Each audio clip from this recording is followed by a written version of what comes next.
سب نبيا فاقتلوه. باغ جنت کے ہیں بارے مدح خانے اہل بیت، تم کو مجدہ نار کا اے دشمنان اہل بیت. ان کے گھر بے اجازت جبریل آتے نہیں، قدر والے جانتے ہیں قدر و شان اہل بیت. اے شباب فصل گل یہ چل گئی کیسی ہوا، کٹ رہا ہے لیلہاتا بوستان اہل بیت. سر شہیدان محبت کے ہیں نیزوں پر بلند، خدا نے اور اونچی کی قدر و شان اہل بیت. زخم کھانے کو تو آب تیغ پینے کو دیا، زخم کھانے کو تو آب تیغ پینے کو دیا. خوب دعوت کی بلا کر دشمنان اہل بیت، خوب دعوت کی بلا کر دشمنان اہل بیت. مامون الرشید جو حکمران تھا، انہوں نے قسطنطنیہ کے عیسائی بادشاہ کو، قسطنطنیہ تو سلطان محمد فاتح نے بعد میں فتح کیا، جو آج ترکی ہے، استنبول ہے، وہاں عیسائیوں کی حکومت تھی. تو مامون الرشید نے خط لکھا قسطنطنیہ کے حکمران کو کہ یونانی فلسفے کی جتنی کتابیں ہیں اور جو آپ نے نئے نئے علوم ایجاد کیے ہیں وہ ساری کتابیں ہمیں بھیجو. اس وقت تو مسلمانوں کا ہی آرڈر چلتا تھا. وہ بادشاہ گھبرا گیا، اس نے اپنے پادریوں سے مشورہ کیا کہ مسلمانوں کا حکمران ہماری یونانی فلسفے کی کتابیں اور دیگر جو ہے جدید علوم کی کتابیں منگوا رہے ہیں اپنے ملک میں پڑھانے کے لیے، تو کیا ہم دے دیں؟ کہیں مسلمان ہم سے آگے تو نہیں نکل جائیں گے. تو ان کا جو بڑا پادری تھا اس نے کہا کہ ساری بھیجو، ساری کتابیں بھیجو. اس نے کہا کیوں؟ اس نے کہا جب یہ ہماری کتابیں پڑھیں گے نا فلسفے کی تو پھر یہ قرآن و حدیث بھی فلسفے سے سمجھیں گے،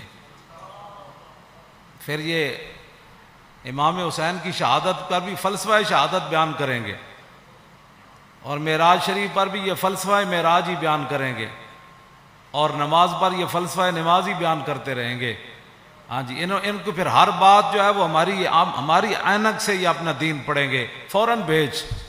تو آج بات وہی ہے، فلسفہ شہادت تو بیان ہوتا ہے، لیکن بتاؤ شیخ کہ ابن علی آیا تھا کیوں میدان میں، بتاؤ شیخ کہ ابن علی آیا تھا کیوں میدان میں، گر ہو سکتی تھی حجرے میں شمع ایمانی روشن.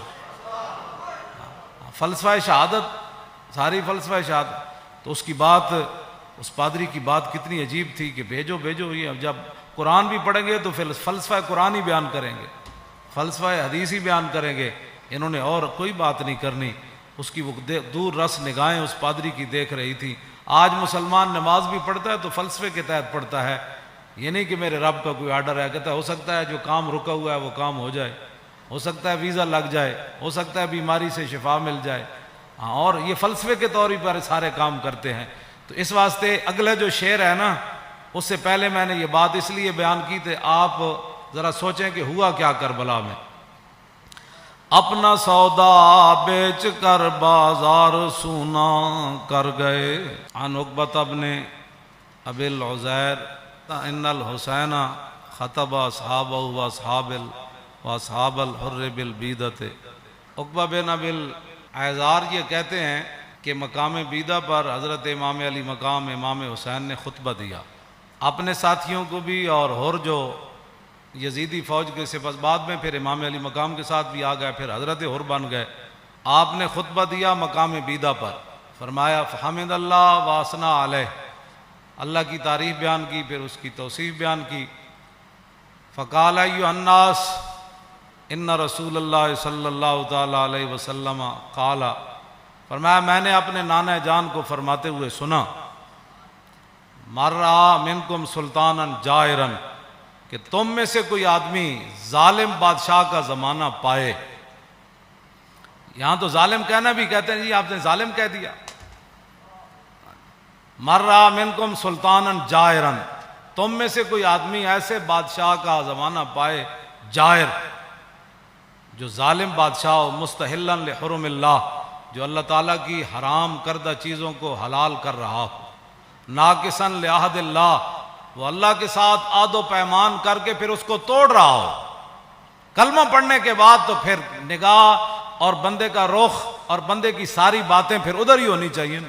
لو جی مرّا منکم سلطانا، اے مولا حسین دا خطبہ ہے.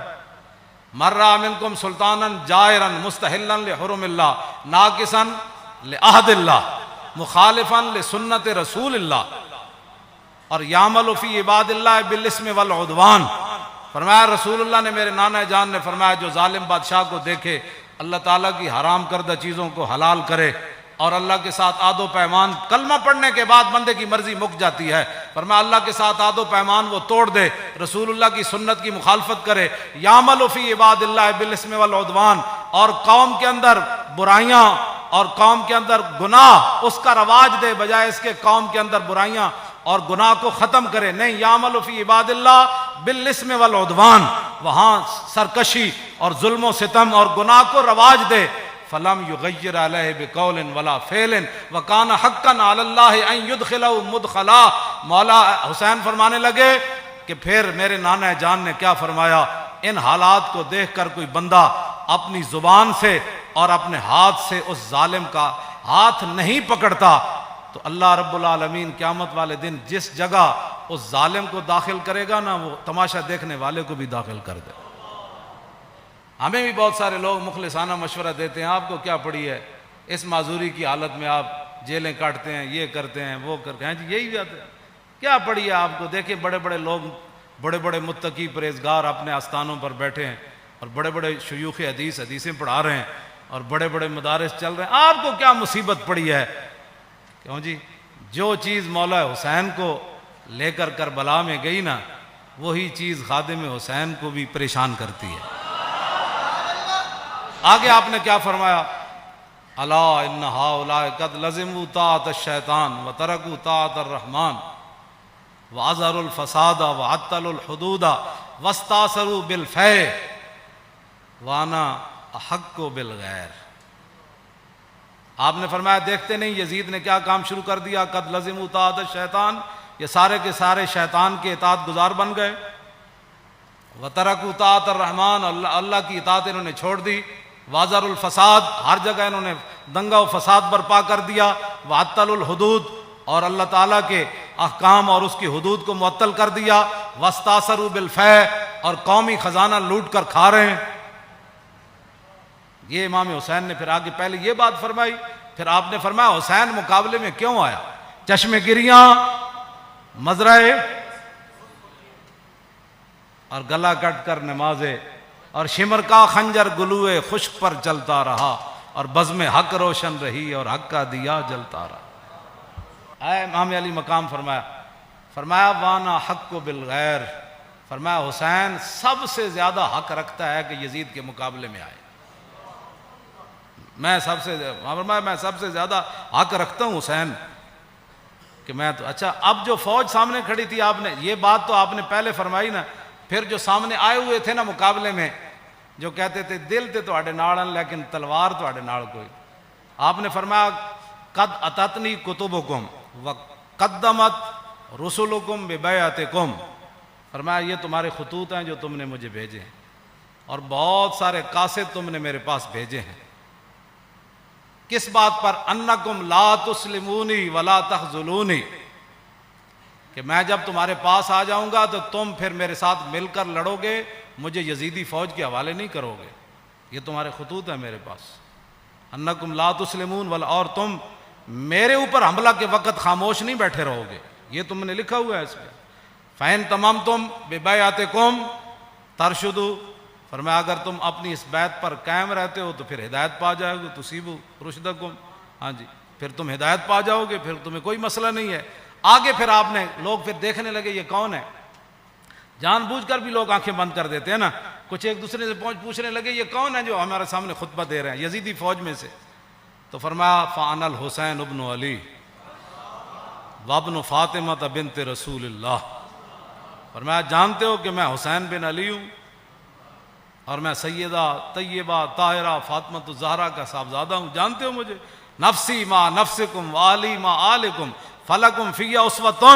آپ نے فرمایا یہ مت رکھنا کہ حسین تمہیں میدان میں چھوڑ کر چلا جائے گا، جہاں میں رہوں گا، جہاں تم رہو گے حسین تمہارے ساتھ رہے گا، جہاں تمہارے اہل و عیال ہوں گے حسین کے بچے بھی وہی ہوں گے. نفسی ما نفسکم والی فلکم فی اسوۃ. اے مولانا جملہ بڑا عجیب ہے. فرمایا حسین کی زندگی کیا تمہارے لیے نمونہ نہیں ہے؟ اے میرے بچے سارے میں بھائی ناڑ لے آیا، سارا خاندان لے آیا. حسین کے میرے فلکم فی اسوۃ، تمہارے لیے میری زندگی ایک نمونہ ہے کہ میں سب کچھ دین کی خاطر لٹانے کے لیے آ گیا ہوں. وَإِن لَّمْ تَفْعَلُوا وَنَكَثْتُمْ عَهْدَكُمْ فَخَلَعْتُمْ أَعْنَاقَكُمْ مِنْ بَيْتِكُمْ فَلَعُمْرِي مَا هِيَ فِيهِ لَهُ نُكْرَةٌ. آپ نے فرمایا کہ اگر تم میرا ساتھ نہیں دیتے اور جو تم نے وعدے کیے وہ توڑ دیتے ہو، میری بیعت تم ختم کرتے ہو، تو اللہ کی قسم مجھے اس پر کوئی زیادہ تعجب نہیں ہے. لَقَدْ فَعَلْتُمُوهُ بِأَبِي وَأَخِي وَابْنِ عَمِّي مسلم. فرمایا مجھ سے پہلے تم میرے ابا جی کے ساتھ بھی یہ غداری کر چکے ہو اور میرے بھائی حسن کے ساتھ بھی تم غداری کر چکے ہو اور میرے چچا زاد بھائی مسلم بن عقیل کے ساتھ بھی غداری کر چکے. وَالْمَغْرُورُ مَنِ اغْتَرَّ بِكُمْ فَحَظَّكُمْ أَحْطَاطُمْ وَنَصِيبَكُمْ دَيَّاتُمْ. فرمایا تم سے بڑا کائنات میں بد نصیب کوئی نہیں جن کو اللہ نے اتنا بڑا حصہ دیا اسلام کی خدمت کرنے کے لیے کہ محمد الرسول اللہ کے نواسے خود آ گئے تمہارے پاس اور پورا خاندان لے کر آ گئے. فرمایا تم سے بڑا کائنات میں بد نصیب کوئی نہیں. جو حصہ تمہارے حصے میں آنا تھا، جو خدمت آنی تھی، تم نے اس کو ضائع کر دیا. آخر میں پھر آپ نے یہ جملے کہہ کر اپنا خطبہ ختم کر دیا. فمن نقص فانما ينقص على نفسه. فرمایا جس نے اپنا عہد و پیمان توڑا قیامت والے دن اس کا وبال اسی پر آئے گا. حسین آج برات کا اعلان کر رہا ہے. آگے کیا آخری جملہ فرمایا فَسَيُغْنِ اللَّهُ عَنْكُمْ السلام علیکم ورحمۃ اللہ وبرکاتہ. بس یہ کہہ کر آپ نے خطبہ چھوڑ دیا. آپ نے فرمایا ان قریب حسین کو رب تم سے بے نیاز کر دے گا. اور پھر السلام علیکم ورحمۃ اللہ وبرکاتہ کہہ کر آپ نے خطبے کو چھوڑ دیا.